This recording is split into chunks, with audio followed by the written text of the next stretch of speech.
এই তো সকাল সকাল ঘুম থেকে উঠে আমি রান্নাঘরে চলে এসেছি। দুধ জাল করে নিয়েছি। আমি হচ্ছে লাচ্চা সেমাই রান্না করব আজকে।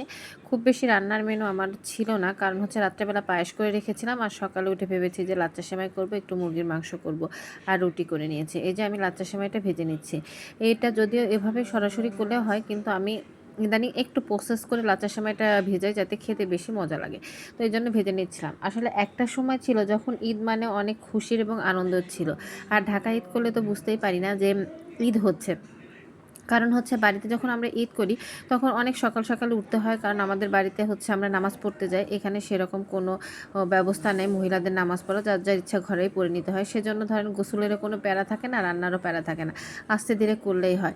বাড়িতে যেমন সকালে যদি 7:30 বা 7টায় নামাজ থাকতো, এখানে যেমন 7টায় একটা জামাত, 8টায় একটা জামাত, তো তার আগে অবশ্যই গোসল করে রেডি হয়ে বাচ্চা কাচ্চা নিয়ে যাওয়া লাগতো।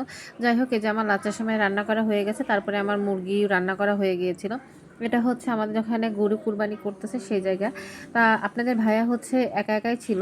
তো হঠাৎ সে আমাকে ফোন করে বলেছে যে একা একা তার হচ্ছে না, আমার সব কিছু নিয়ে আসা লাগবে, সে একা পারবে না, এই জন্য আমাকে ফোন করছে তাকে হেল্প করার জন্য। তো আমি সেখানে চলে যাই। তো এখানে 3টা গরু কুরবানি করা হয়েছিল। আমাদেরটা শেষ হয়ে গেছে, ভাগাভাগিও শেষ হয়ে গেছে। কিছু মাংস আমি বাসায় নিয়ে আসছিলাম। তো নিয়ে আসার পরে এগুলো নিয়ে এসে গুছিয়ে আনতে আনতে প্রায় 1টা বেজে গেছে। তো আমি রাত্রে একটা পুডিংও বানিয়ে রেখেছিলাম আসলে কাজটা এগিয়ে রাখার জন্য, যাতে পরের দিন আমার খুব একটা প্যারা না হয়। তো এই যে রান্নাঘরের আমার অবস্থা দেখেন, এখনও কিছুই গোছানো হয় নাই। তো ভাবতেছি যে গোছাবো, আসলে এইগুলো গোছগাছ করে শেষ করতে করতে আমার অনেকটা সময় লেগে গেছে। আজকে আমিও সন্ধ্যাবেলা গোসল করেছি। মেয়ে মানুষের আবার কিসের ঈদ, বিয়ের পরে ঈদ বলে কিছু থাকে, আর কোরবানি ঈদ হলে তো কথাই নাই। আমি জীবনে কোনো দিন বাপের বাড়িতে ভুঁড়িতে হাত দেয়, আজকে আমি সেটাও করেছি।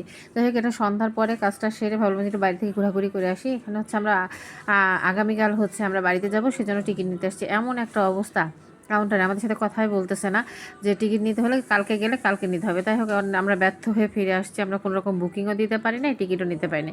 এদিকে রাইভার হচ্ছে আজ কয়েকদিন ধরে একটা বায়না লেগেই আছে, সে হচ্ছে একটা ব্যাগ নেবে, তাও বড়দের যে ব্যাগগুলো নেয়, ও আর্ট শিখতে যায়।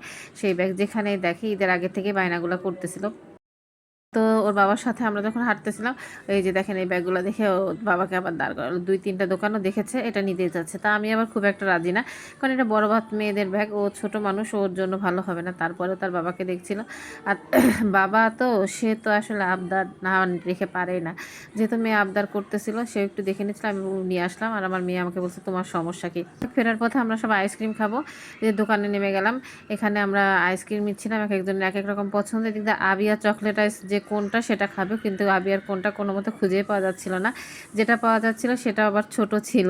তো আমাদের মোটামুটি আইসক্রিম নেওয়া হয়ে গেছে। এখন আমরা বাসায় চলে আসব। এই হলো আমাদের ঈদের দিন। এই